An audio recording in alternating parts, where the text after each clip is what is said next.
Hello and welcome to the second installment of Behind the Songs. Today we'll be diving into my song, History. That song reminds me of summers of family. Basically, this song is just like nostalgia and memories and all the feelings from my past just smashed into a little song. I try to live my life in the present, but I'm a human, and so I do spiral off in future, and I do spiral off sometimes in the past. And the past stuff I think is particularly difficult. You can think about all the good times in the past and then get so brokenhearted that they're gone. Like sometimes I'll watch home videos which are so sweet and I'm like a baby and my sisters are all little and my parents are so young and we're all just like a little family unit and it's like so sweet.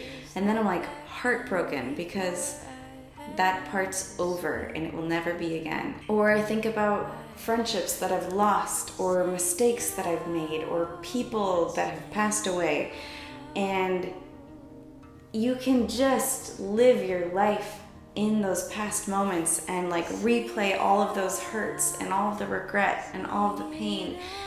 I said hurts and pain, they're the same thing, but you get it. And this song was trying to talk some sense into myself. This is life right here, and I cannot keep spending my time just spinning off in past land. That's kind of what I meant by falling off the pages of history.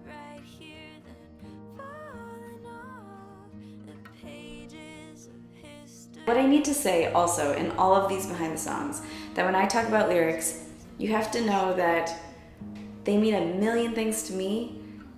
Their meaning changes to me, and most importantly, I feel that song lyrics are made for each person individually. So I don't ever want what I say to make you be like, oh shoot, it doesn't resonate with me because that's not what I thought it meant. The lyrics mean what you need them to mean and what I need them to mean in any given day. I think songs are magic and they will evolve for us to mean whatever we need them to mean.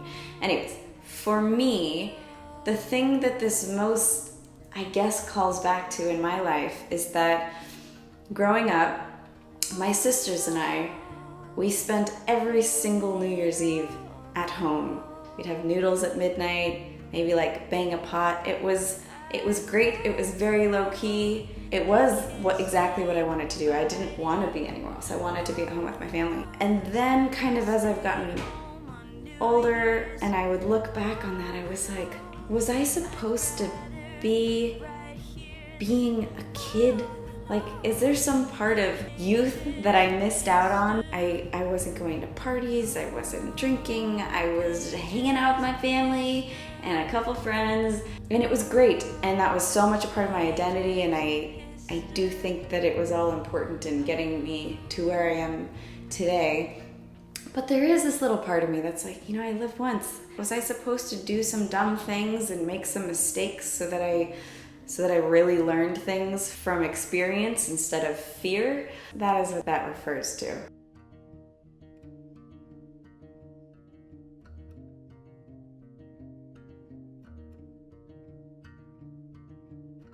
This verse in particular, it starts with another reference that someone asked about, which is, what is Newhart?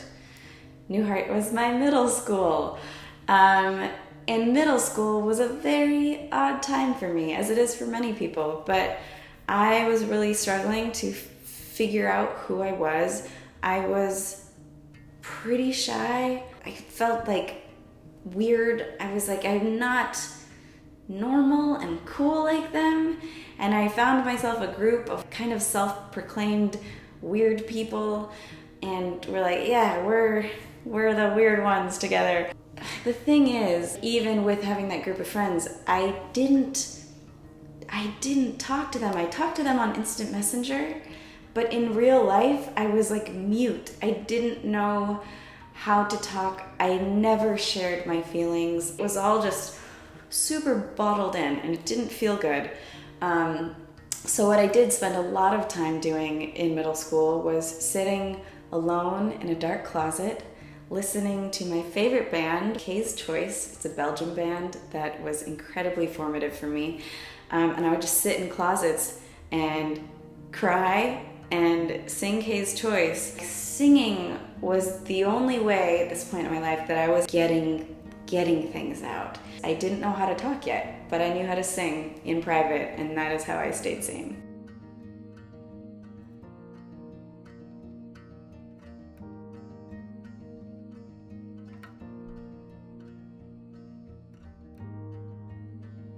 So this music video, for those of you that haven't seen it, I'm writing out all the lyrics to the song behind a window. So you're on that side and you can read it, but I'm writing it backwards, which is another super nostalgic thing for me, because in high school, when I was getting sleepy in classes, I would take my notes written backwards to engage my brain more, and then I would give secret notes to my friends that I would write backwards. So that was a big part of me as a forming human. As I was writing out the lyrics, I was really trying to inhabit all those different parts of my life, like childhood and all the stuff that has gone from that, and early times with Jesse, and then friendships that I've lost and things that were really painful and mistakes. And I was like just thinking about all of it, and it was so intense. And then as the music video was coming to an end, I realized there was a lot of space at the end of the video, and I didn't know how I was gonna fill it. I was like, there are no more lyrics. And I just started writing, but this time I was writing forwards for me. So for you, it's backwards. I just started writing things that were coming up. Granddad, cancer, friends, no friends, can't talk, social anxiety, confusion, jealousy, lost, growing, love.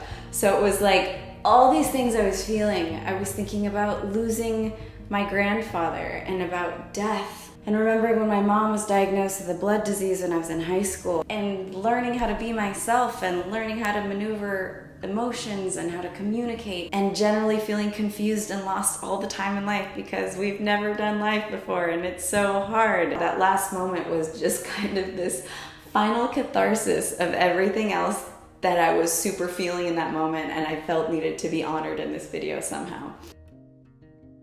If you guys don't know my song history, go listen. It means so much to me. It's out on all the places you can listen to music. And also a reminder that I do have a pre-sale for vinyls for In the Waiting. So if you wanted an actual record, they're in the making. You can go to kinagrannis.com and order yours. Thank you guys for listening. If you're still here, you're incredible. I just can't even believe it. Okay, I'll talk to you guys later. Bye.